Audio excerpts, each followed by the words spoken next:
अब किशनगंज की बात करते हैं। बिल्कुल सीमांचल की राजधानी के तौर पर भी इसको लोग जानते हैं। तो किशनगंज की बात करते हैं और किशनगंज सीट इसलिए भी खास है क्योंकि पिछली बार एक लौती सीट जो कि कांग्रेस जीत पाई थी बिहार की 40 सीटों में से, यानी कि 39 पर एनडीए आई थी और एक सीट कांग्रेस के खाते में आई थी और वो सीट जो थी वो थी किशनगंज की।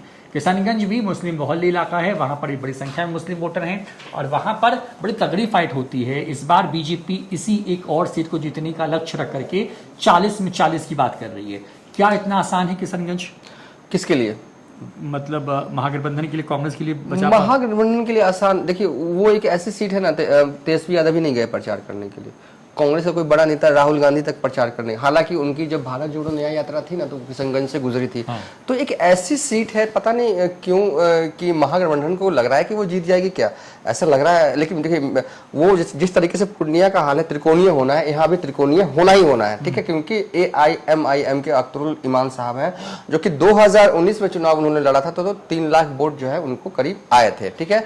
2014 में वो जेडीयू के टिकट पर चुनाव लड़े थे तो उनको 55,000 वोट आए थे, लेकिन AIMIM के टिकट पर चुनाव लड़ गए तो 3 लाख वोट जो है वो 2019 में लाने में कामयाब हो पाते हैं। अब चलते हैं कि अब सबसे पहले हम बताते हैं कि उम्मीदवार किशनगंज में है कौन।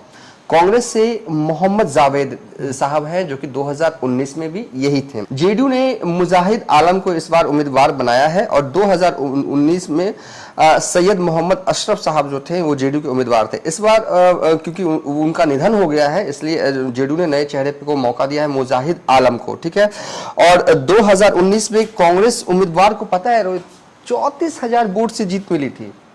एक सीट महागठबंधन वाले जीत गए थे, ठीक है, लेकिन ऐसा नहीं कि बहुत कम मार्जिन से, मतलब किसी भी तरीके से इज्जत बच गई थी, मतलब वाली हाल थे कि जो मोहम्मद जावेद साहब हैं वो मात्र 2019 में 34,000 वोट से जो है वो जीतते हैं।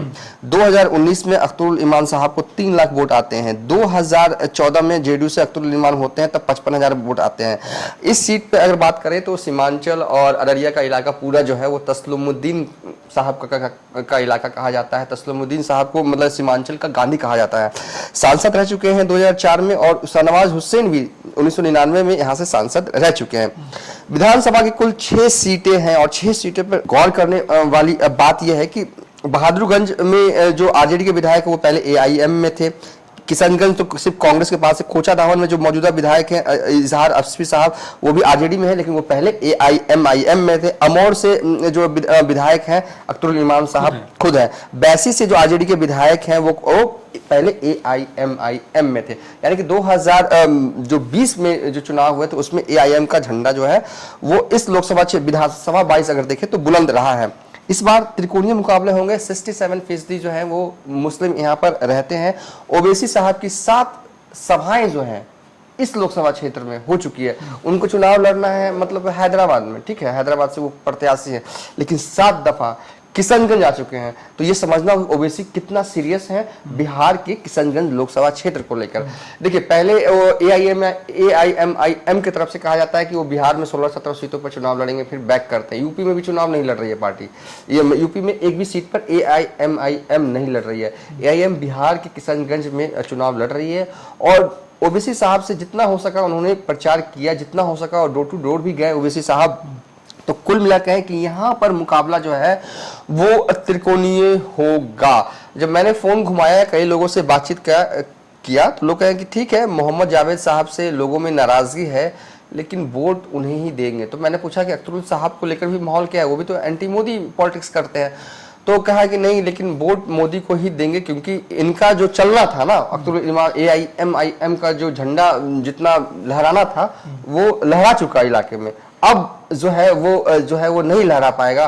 तो मैंने इसकी वजह पूछी तो वजह एक जो सामने आई कि अख्तरुल इमाम साहब ने प्रचार भी अच्छा किया, व्यक्ति भी अच्छे हैं, मेहनती भी हैं, जनता के बीच में भी रहते हैं और अपने क्षेत्र क्या दूसरे क्षेत्र की जनता को जितना भी हो सकता है फोन के माध्यम से जाकर जो मुद्दे मसाइल सुलझाने की कोशिश भी कर सकते। व्यक्तिगत तौर पर बढ़िया नेता है अगर मुझसे पूछा जाए तो अख्तरुल इमाम, लेकिन उनके पास कार्यकर्ताओं की कमी किशनगंज सीट पर है और इससे इनकार नहीं किया जा सकता।